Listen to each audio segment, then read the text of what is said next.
basically is mysticism, and is explaining that any negative connotation, any negative feeling or stuff like that, so anger, depression, anxiety, fear, those are not actually your true self. That is a part of your false self that exists within you. And what happens is that your true self is pure in every form, and it actually has no need for any of these negative connotations or anything of that nature. But you have this false self that exists within you that acts and disguises itself as your true self. So, for example, if I say I'm feeling depressed, that's not actually me. That's my false self saying that. And because my true self has no need for it.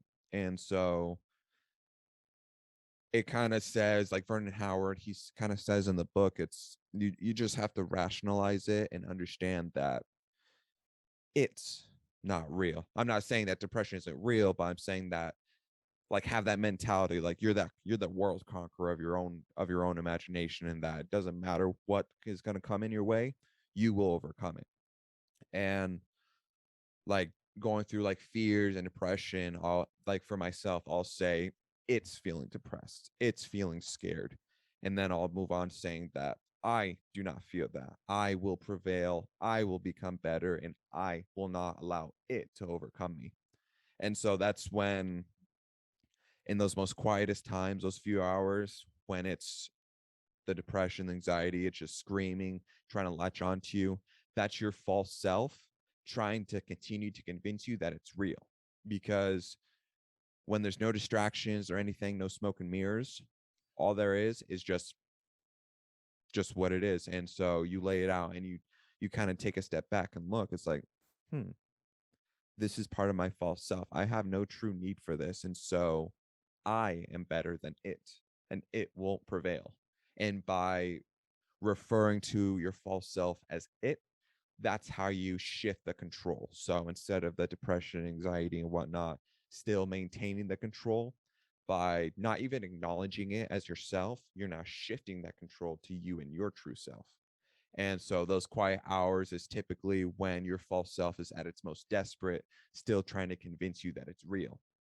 And then another thing that Vernon Howard said, it's like typically the first answer you find isn't the real one. And it's by going through that quiet time and rationalizing it and being able to confront and acknowledge that it's not really who you are, that's how you can kind of overcome stuff like that. Just based off the book that I read. And again, that only applies to me. So I don't generalize that over depression, anxiety, and everything. But yeah. Yeah. Well, like it's it's not surprising to me that, some other people that you've described it to disliked it. I think that's one of the more unfortunate things about today, and it's it's such a double-edged sword because to bring awareness to these things is almost giving power to it, and Yeah. creating an entire organization to respond to depression and anxiety and mental health disorders. It seems like a good thing, but then it also gives it weight. And Exactly. for me, for a long time, it was like I just ignored it. Like I didn't know I had depression. I didn't know I had this anxiety. So it was there and it was affecting me, but I didn't like give it a presence or like a title, where it's like Right. it's almost like identifying an enemy, and now the only reason that that exists is because you identified it, whereas before it was just in the background doing what it does. So it is like it's a double-edged sword because you want to identify that because it is there, but Mhm. you also don't want to identify it as this overpowering force that you can't control, and that's kind of, I think, the aim of that book is what it sounds like, to step back and re-identify it as just another thing. We deal with so Yeah. many things on the day to day. It's just another thing that you can deal with that has its own wishes and aspirations, and you have to battle it yourself. Yeah. Yeah, I like Basically a what. mindset. Yeah. Yeah. So, and that's, I don't know. It's just, I think life is such a open canvas that you can really go about it however you want. And this is just another parallel of all the things that we've talked about and that I talk about. But like, you just because you work out a certain way with a certain range of motion with a certain weight, it doesn't mean that that's going to work perfectly for someone else as it does for you, right? Right. And one mindset, one way of dealing with anxiety or depression for someone isn't going to be perfect for everyone. So if this mysticism is a key to the galaxy or however that title was, um, if mysticism is one person's answer, it doesn't mean that it's everybody's answer, but it might Right. work for some other people.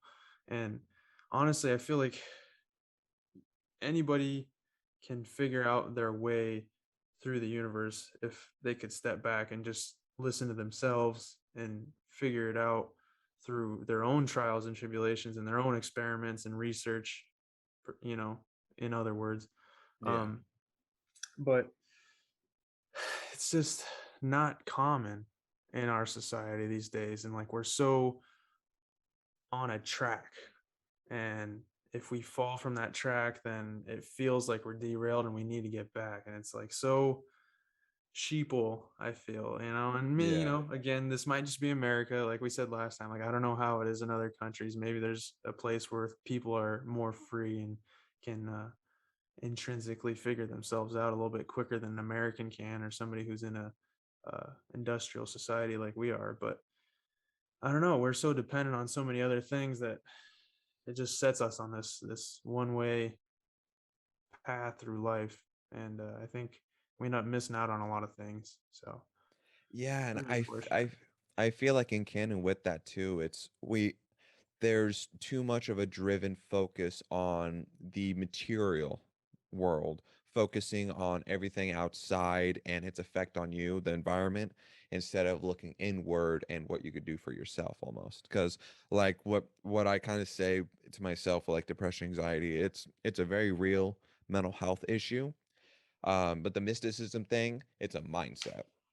So it's like it is real, and like you were saying that the there's so much focus on it, it puts like a weight on it.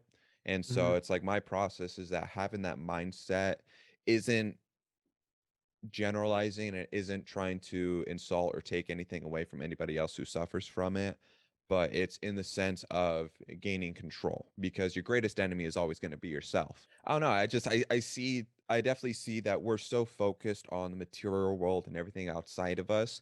That's where we look at to solve our issues. That's where we look at to find the problems. But then, like, for example, in another part of the world, monks, they meditate and they'll meditate for several hours, and it's through that internal retrospective that they're able to overcome these things that Americans typically can't. And they mhm, have no need for the material world. They have no need for any of the existential, or not existential, environmental things that affect them. It's they are in control because they're aware of who they are. They're aware that that they are their own greatest enemy, and it is up to them to be able to fix that. And so going in canon with the mystic path to cosmic power, that's why I kind of apply it to every every issue that ever comes up, or really the only limitations that exist for me are the ones that I set for myself. I will always be my greatest enemy and I will be my greatest ally.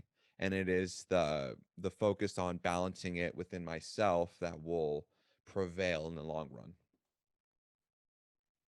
yep, Yeah. yeah. Interesting philosophical deep shit. It's a pretty crazy, like, cosmic soup that we live in, right? It's just so many different paths of life and so many different things all happening at the same time, that are almost contradictory to each other, that it's it's daunting, and it sucks that we're in this